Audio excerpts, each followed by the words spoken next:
পায়ে ব্যথা পেয়েছো কি করে? পড়ে গিয়ে। বেশ, আঙ্গুল কাটলো কি করে?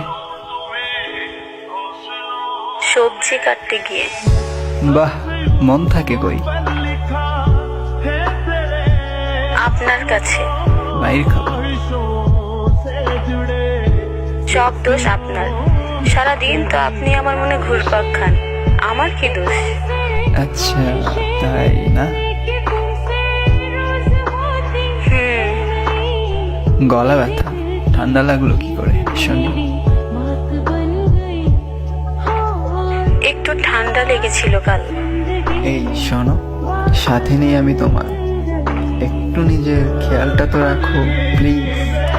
আর নিজেকে একটু স্পেশাল মনে করো, কারণ তোমার জন্য অন্য আরেকজন বেঁচে থাকে। ওকে।